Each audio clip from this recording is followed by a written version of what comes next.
choix. 98.1 Radio X. On est de retour d'un Marc, on passe à un autre Marc qu'on aime beaucoup dans Marceau le soir. Monsieur Maître Bellemare, mes hommages et bonne année 2022 dans le froid.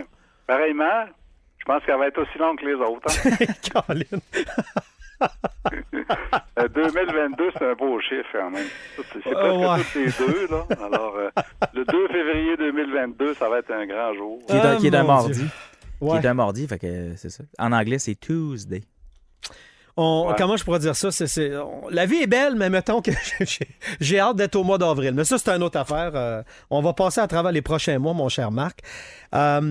Premier dossier de ce soir. Ébat sexuel bruyant égale DPJ. Qu'est-ce qui est arrivé?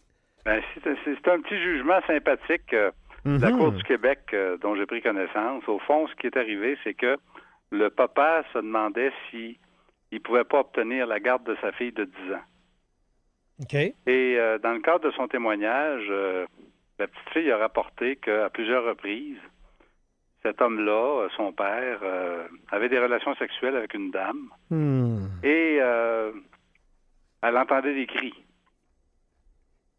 Alors, tellement de cris là, que c'était tellement bruyant.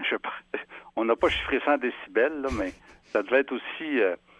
probablement aussi fort qu'un moteur d'autobus. Là. Ouais, mais quand tu joues à PlayStation, des fois, on crie, on a de l'émotion, puis on est dedans, Marc, là. Ouais, peut-être qu'il écoutait juste un film porno, puis que finalement, il y a une confusion, mais la petite fille avait l'air assez convaincue que ça venait vraiment de la blonde de son père. Bon. Et le juge a considéré qu'en vertu de la loi de protection de la jeunesse, c'était considéré comme un risque sérieux de subir des gestes à caractère sexuel. Pas nécessairement une agression sexuelle, mais des gestes à caractère sexuel sur l'enfant. Et c'est une forme de communication de comportement sexuel que la juge a considéré comme étant déplacé. Et monsieur n'a pas eu la garde de l'enfant. Mais il faut ajouter à ceci qu'il n'y avait pas juste les cris de sa blonde, là. Il y avait aussi qu'il avait été violent avec sa blonde. Il y avait des problèmes de violence, il y avait des problèmes de santé mentale, cet homme-là, et des problèmes de toxicologie. Et bon, alors, tout ça fait en sorte que il s'attendait peut-être pas à avoir la garde de l'enfant, mais ce qui est curieux, ce qui est intéressant aussi, c'est de voir que les cris de nature sexuelle ont été assez perturbateurs sur l'enfant pour que la juge considère opportun d'éloigner l'enfant de son père. Ben mon cher Marc, tu sais, dans tout ce que vous avez nommé, parce que ce gars-là a un passé. Si c'était juste ça, c'est une affaire. Tu sais, j'étais pour dire, quand t'es parent, il faut que tu aies le jugement pour encadrer et protéger tes enfants. Je pense qu'à la base d'être père, Marc Bellemare, il y a un peu de ça là-dedans. On n'est pas tous des parents parfaits, mais ça prend du jugement. Puis quand c'est rendu que ton enfant se plaint qu'à t'entend faire tes ébats amoureux, c'est parce qu'il y a un problème à quelque part à Houston. Normalement, tu es capable d'avoir un gauge puis de dire chérie, c'est parce qu'on fait peut-être trop de bruit. Mais ça, le jugement, des fois, il cogne à la porte, mais on n'est pas là pour répondre. On est parti faire des courses. Mais là, tu as un bon point parce que, écoute, en principe, une relation sexuelle, tu dois t'assurer que ça demeure privé. Là. Ben là, Non, mais tu sais, autant physiquement que visuellement que auditivement. Sonore, ouais. Tout à fait, oui. Mais ça vous est déjà arrivé, vous autres, d'aller en quelque part puis d'entendre des cris chez le voisin? En tout cas, moi, ça m'est arrivé, et surtout dans des hôtels, là. Oui, des hôtels, des blocs appartements. J'ai jamais resté dans un bloc appartement, mais des fois, tu es en visite chez des amis, un souper. Remarque, quand j'ai vendu de l'assurance, il y a des fois que je travaillais tard le soir, puis jusqu'à 8h, 9h, des fois, on entendait des affaires, mais je l'ai pas vécu, moi, personnellement, avoir un voisin. Mon père, quand j'étais jeune, puis ma mère, ça, c'était juste drôle. J'étais arrivé dans la chambre, mais j'avais pas d'affaire à me présenter là. Il était en train de s'amuser. J'avais juste à cogner. J'ai été innocent. Mais pour dire, là, d'entendre des affaires, mais c'est ça, mais on l'a dit, Marc et Brandon, comme adultes, parents, il faut protéger nos enfants de ces affaires-là. C'est un minimum, là. Oui, c'est ça. Tu peux l'échapper un soir, mais baptême, ça... Mais tu peux extrapoler, tu sais, les cris sexuels, là, tu sais, ça n'a vraiment pas sa place. Il faut dire que moi, dans ma génération, je pense que la plupart des gens faisaient attention. Aujourd'hui, je ne sais pas, c'est peut-être un petit peu plus ouvert, mais il reste qu'on peut extrapoler ça à toutes sortes de situations. Tu sais, tu peux demander l'annulation d'un bail parce que tu entends ton voisin baiser à tour de bras. Toute forme de bruit constitue une nuisance. Alors, c'est certain que si des enfants de 10 ans qui sont prépubères en plus qui n'ont aucune activité sexuelle, qui connaissent pas ça, ou qui sont pas supposés connaître ça, surtout. On voit là, qu'ici, ça a été un élément important. C'est pas facile à prouver de toute façon. C'est sûr que là, l'enfant devait être crédible, puis le père n'a pas nié non plus. Mais bon sang, quelle espèce d'imbécile, franchement. Là. Ben oui, parce que, tu sais, Marc, supposons que ça arrive une fois. Mettons quelqu'un de normal. Ça arrive une fois. Le lendemain matin, tu déjeunes, ton enfant vient de voir, puis il dit en passant, papa ou maman, hier, vous vous êtes amusé, ça a fait beaucoup de bruit. Comme parent, tu fais quoi? Tu dis, OK, chérie, on va faire attention, ça n'arrivera plus. Mais là, c'est ça. Là, ça arrivait, c'était le festival. Fait qu'à un moment donné, c'est parce qu'il n'y a pas de jugement là-dedans. Oui, c'est ça. Puis, tu sais, on peut... c'est pas un comportement criminel. Non, mais... c'est pas un comportement criminel. Ça pourrait peut-être en constituer un. Et la base, dans le code criminel, ce serait l'action indécente. Parce qu'il n'y a pas dans le code criminel une infraction qui dit t'as pas le droit de faire du bruit quand tu baises, là, tu sais. Mm-hmm. Alors, on n'en est pas rendu là. Il y a pas... Non. Le code criminel a beaucoup de dispositions, mais il n'y en a pas là-dessus. Ça serait épouvantable. Mais, c'est ça. L'action indécente, si c'est en public... à ce moment-là, si ça peut avoir au moins une personne, il y a au moins une personne qui assiste à ça pour que ce soit considéré au niveau public. Au niveau privé, il faut que tu aies l'intention d'offenser. Alors, par exemple, ce monsieur-là, avec sa blonde, s'il était prouvé qu'il avait voulu vraiment offenser l'enfant, et qui avait eu l'intention de nuire l'enfant ou quelqu'un d'autre, à ce moment-là, ça pourrait être considéré comme une action indécente. Parce qu'une action indécente, c'est pas nécessairement l'exposition des organes génitaux, c'est pas nécessairement un visuel, ça peut être aussi un comportement au sens large, incluant bien sûr l'émission de bruit ou de nuisances sonores. Mais Marc, je suis pas un expert, mais de prouver, exemple, que le père avait de mauvaises intentions, surtout qu'on a le doute raisonnable au Canada, ça doit être une mission presque impossible. C'est pas évident, là. C'est ça que je dis, mais c'est ça. La base, ça serait l'action indécente, l'article 173 du Code criminel, mais tu sais, on en a eu une panoplie, là, des gars qui s'en vont se branler dans des parcs, là, à Montréal, notamment, mais il y a eu beaucoup d'acquittements de ce côté-là. Surtout quand la personne est en mesure de dire je me suis trompé de l'individu. Mais c'est sûr que si tu te présentes, tu te mets à te branler devant quelqu'un, un inconnu, tu le fais en pleine connaissance de cause, tu peux être accusé d'action indécente.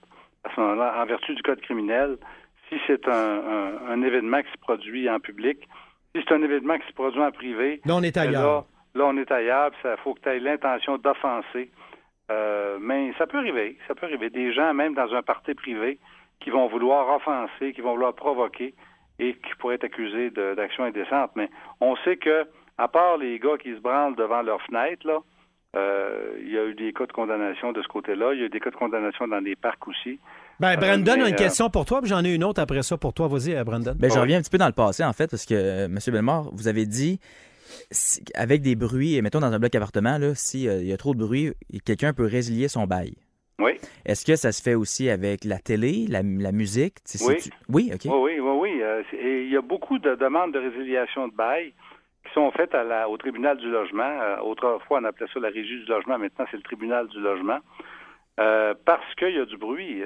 C'est très souvent la situation. Puis tu peux le prouver. Tu prends un enregistrement.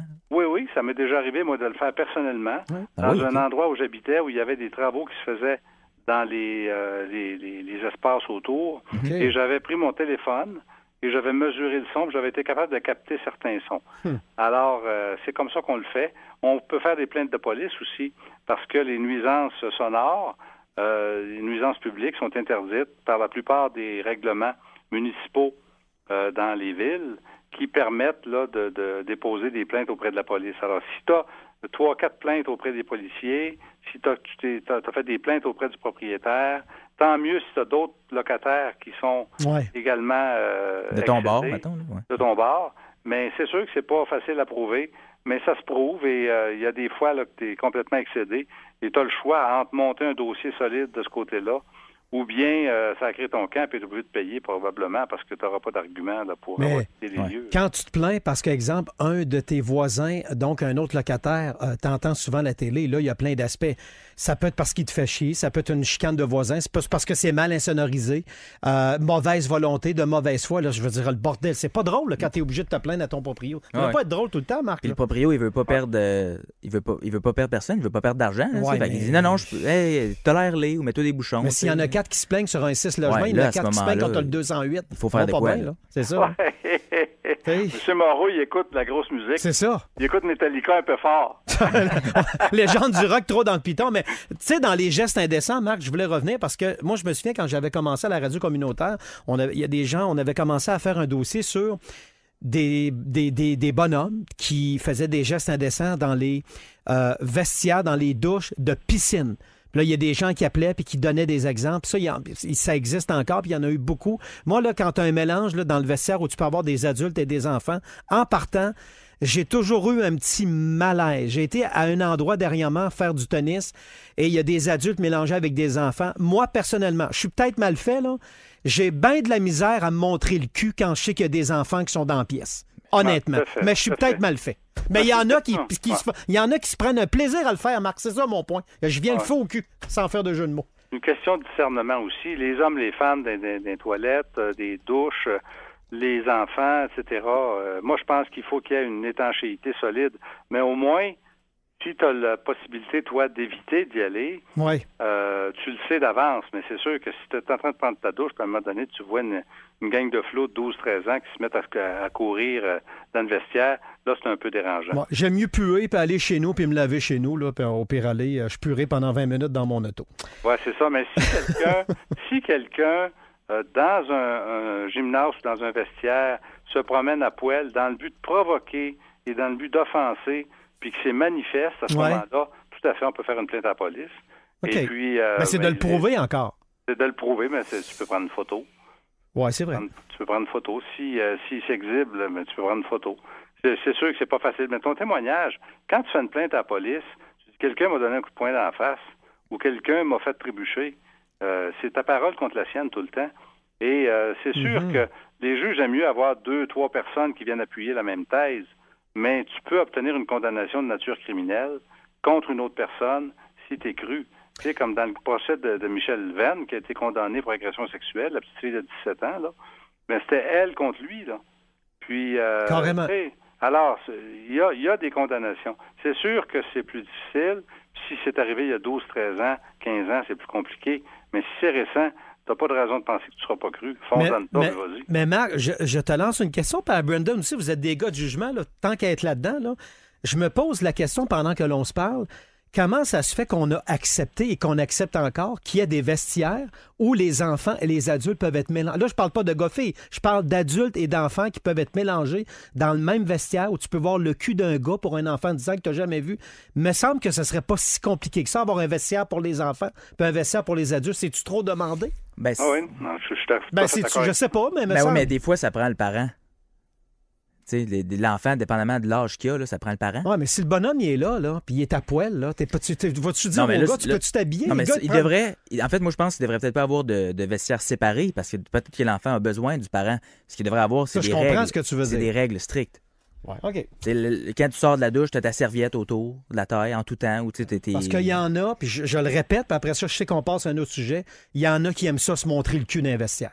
Quand il y a des enfants. Je vous le dis, là. Oui, peut-être. Au hockey, il y a un... regarde, anecdote, là, mais j'étais joué junior. Fait que, on est tous des adultes, là, entre 18 et 21 ans. Ben ouais. Puis on a un tournoi de hockey et on est tous... Après le match, là, la douche, on est en train de la prendre, on va la prendre. Il y a des gars qui se promènent tout nus, là, ça existe. Là. Ben, dans l'équipe, oui. Dans l'équipe, c'est ça, exact.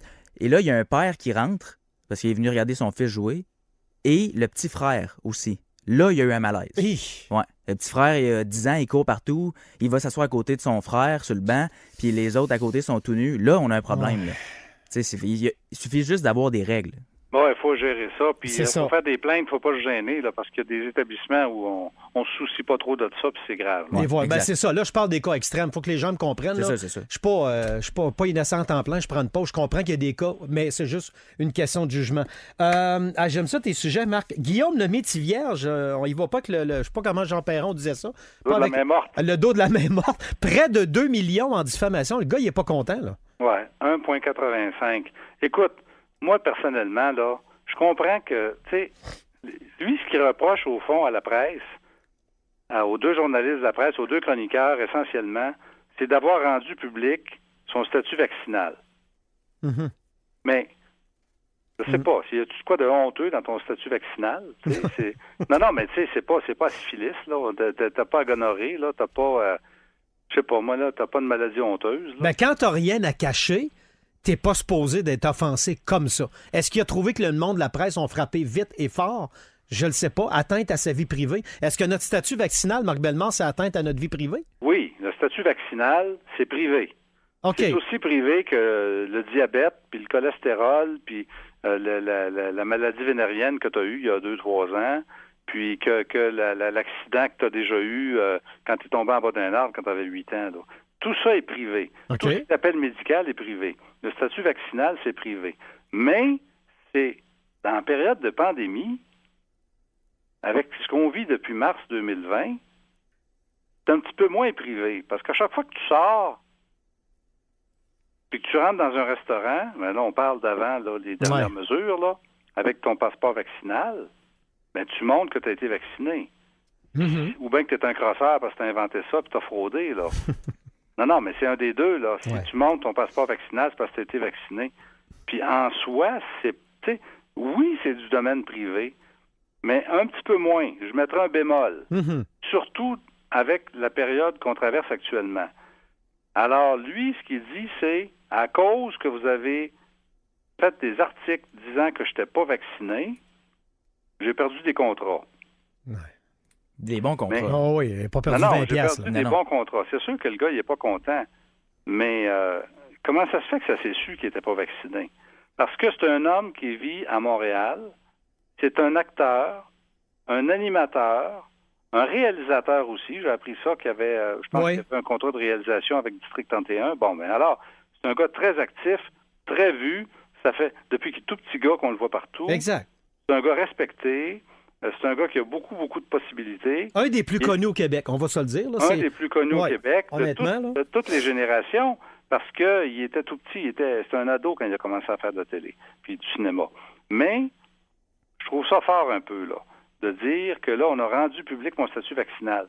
Bon, ça m'amène à parler là, de tout ce qui est confidentiel. Oui. Toi, là, Robbie, tu dis à tout le monde, « Ah, ben moi, je me suis fait enlever un rein en telle année, puis j'ai des problèmes depuis ce temps-là, puis etc. » Puis tu racontes ça, puis t'es pas trop gêné, puis tout le monde le sait dans ton milieu de travail, parmi tes amis.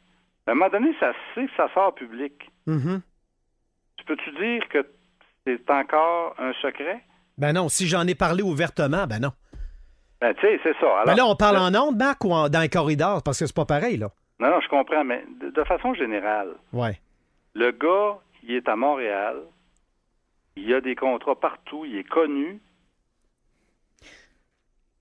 il est sur un plateau de tournage, et à un moment donné, la presse rend public le fait qu'il a perdu un contrat de réalisation pour District 31. Lui, il dit non, j'ai pas perdu le contrat, c'est juste qu'on avait convenu de reporter toute l'affaire en attendant de connaître les mesures sanitaires sur les plateaux de tournage. Mm-hmm. Oui, mais là, je sais pas, là, de toute façon, ce qui est intéressant, moi, quand j'ai lu les articles sur Guillaume le Métis-Vierge, je me disais, ben comment ça se fait qu'il n'est pas vacciné? Ça, c'était ma perception. C'est vrai. C'était un gars qui se promène à Montréal partout, qui va dans un restaurant, qui a un emploi, qui est en contact avec plein de monde. À un moment donné, s'il n'est pas vacciné, il va avoir des problèmes. Il y a quelqu'un qui va y demander, il y a quelqu'un qui va l'exiger, puis peut-être que ça va lui causer des difficultés. J'oserais peut-être... Il y a une idée qui me vient en tête. Marc et Bernard, dites-moi si je suis dans le champ, là. Ça peut-tu arriver qu'à un moment donné, ça soit quelqu'un de l'équipe technique, un producteur ou quelqu'un de la gang rapproché là, qui le va aller, puis alors que tout le monde fait attention, tout le monde se fait vacciner, on prend quasiment des bains de purelle. Là. Lui, il arrive pas vacciné, la vie est belle. Ça se peut qu'il y en a un qui a pris le téléphone, il a appelé à la presse, il a dit là, le petit clin, là, il est pas vacciné puis il est dangereux. Ça se pourrait-tu, ça, avec la jalousie aujourd'hui? Là? Non, mais c'est bien possible, mais peu importe qui a rendu public l'information, le rôle des médias, c'est de relayer des informations d'intérêt public. Là, on a un gars qui est public, c'est sûr, qui a une job publique, hein? Il ramasse pas de la poussière, lui, là. Il fait un travail public. Sa job, il se lève le matin, c'est tout le temps axé sur le public. Réalisation, artiste, animateur, entrevue. C'est ça sa vie, là. Du matin au soir, tout le temps. Ça risque de l'être longtemps. Alors, il est public. Le vaccin, la pandémie, c'est un élément public. La presse apprend ça, puis ils font un article là-dessus. Moi, je me dis, c'est sûr que si ça avait été Ticoune au coin de la rue, on n'aurait jamais entendu parler parce que ça n'intéresse personne. Mais quand tu es public, puis quand tu fais des grosses promos pour Hyundai, notamment, qui est un méga contrat commercial, c'est l'enfer. Ben là, ça se peut qu'on aille chercher un excès de vitesse. Puis Yvon Lambert, ben c'est un joueur de hockey connu, ben là, il a pris un coup, puis il y a eu un alcool au volant. On en a entendu parler. Puis Claude Dubois, qui a passé dans le fil en avant des autres il y a quelques années, on en a entendu parler. Même si c'est pas la grosse affaire, on s'intéresse aux vedettes, on s'intéresse aux gens connus, le public suit les gens connus. Qu'est-ce qu'a fait Guillaume le Métivierge? Il a fait un bon coup, un mauvais coup? On suit sa vie. C'est comme un grand tapis qui déroule. Puis surtout, Marc, là, dans le cas de Guillaume, là, moi, j'appelle ça du gna-gna-gnage, parce que dans le fond, il dit qu'il veut attendre le vaccin québécois, le Moderna, en tout cas, le vaccin québécois. Il veut se faire vacciner, mais il attend d'avoir ses doses québécoises. Bon, c'est comme disait ma grand-mère, c'est du gna-gna-gnage. C'est des millions que tu laisses à la table pour... Tu sais, je comprends, il y a plein de gens qui nous écoutent qui ont décidé de ne pas se faire vacciner. Il y en a qui nous écoutent. Medicago. Bon, je ne repartirai pas à la guerre ce soir. On se fait-tu vacciner ou pas? Moi, je le suis. Mais dans le cas de Guillaume, je pense que son agent a dû y dire, ça se peut-tu que tu l'as échappé, mon petit pet, là? Oui, c'est ça. Puis, tu sais, lui, il dit dans sa défense, je suis pas un anti-vax. Oui, c'est ça. Je suis pas un anti-vaccin. C'est ça. On avait décidé de reporter au niveau du tournage en attendant de savoir les exigences publiques sur les plateaux de télé. Il dit aussi que c'est pas vrai qu'il a insisté auprès de certains restaurants au mois de septembre pour rentrer alors qu'il n'était pas vacciné. Il a simplement téléphoné pour avoir des informations. Ben oui. C'est comme Denis Coderre qui dit qu'il n'était pas sur son cellulaire avant la campagne électorale, alors que tout le monde le sait qu'il était sur son cellulaire. Ça paraît mal un peu. Mais je peux me tromper. C'est une question de crédibilité, puis c'est une question de fait. Je sais. Quand il a appelé au restaurant, qu'est-ce qu'il a demandé? Est-ce qu'il a juste demandé des informations? Parce que moi, je pense que si tu veux savoir des informations au niveau des règles des restaurants, le passeport vaccinal, tout ça, mais tu n'as pas besoin d'appeler au restaurant pour le savoir. Tu as juste à regarder sur le site de Santé Québec, puis tu vas le savoir.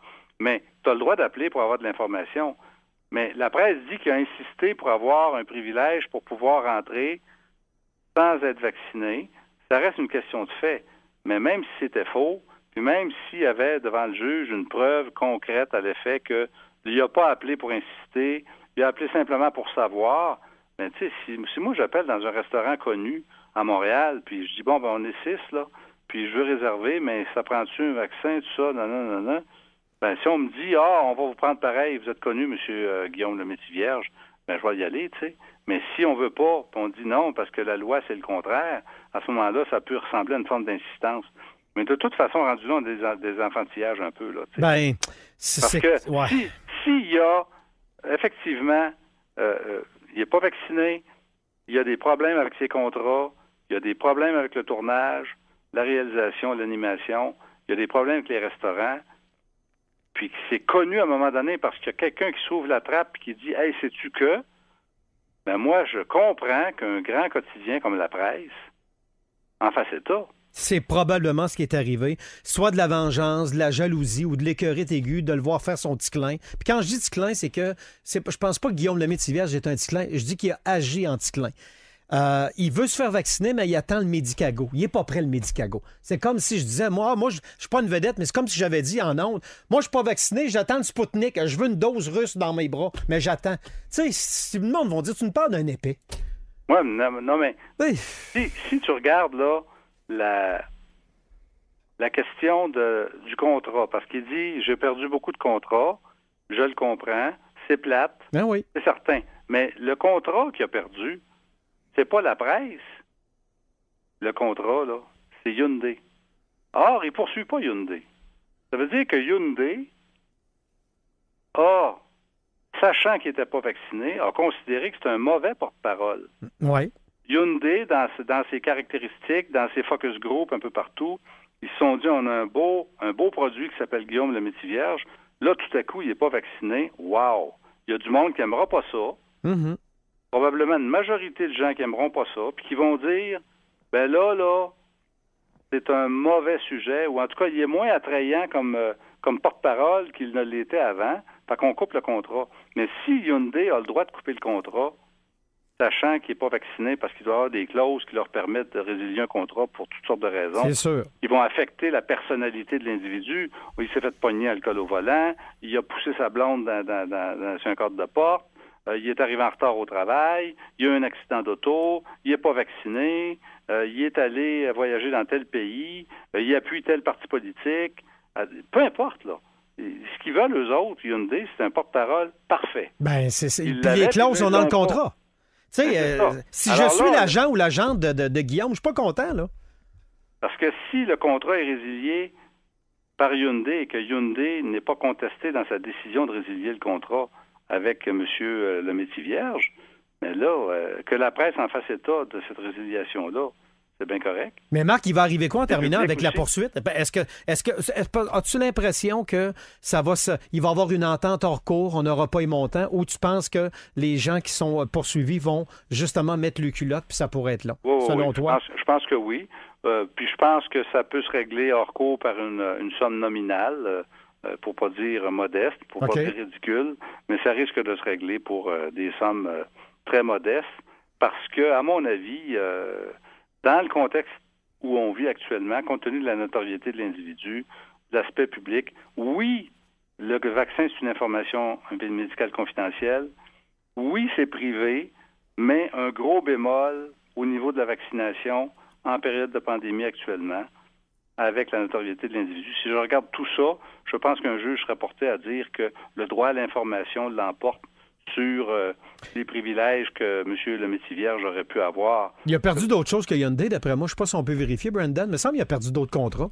Ben, il a sûrement perdu des contrats avec les grandes chaînes télé. Là. Parce qu'on sait que Hyundai, c'est très, très, très payant de perdre ça. Et la question qu'on peut se demander, Marc, avant de te laisser aller, c'est, on n'est pas des spécialistes en marketing publicité, mais mettons que ça se règle dans les prochains mois ou peu importe, est-ce que Hyundai va vouloir ramener dans sa cour un gars comme lui? Est-ce qu'il est contaminé à court moyen terme, Guillaume? Ça m'étonnerait, moi, qu'il revienne. Ah ouais? Le mal est fait? Ben, je sais pas. C'est quand même assez... je sais pas. Peut-être qu'éventuellement, il va poursuivre Hyundai aussi. Il y a peut-être une cause valable pour plaider l'annulation. Peut-être, comme tu dis, qu'il veut revenir puis qu'il garde une réserve de ce côté-là, fait qu'il ne veut pas se brouiller trop avec le fabricant automobile.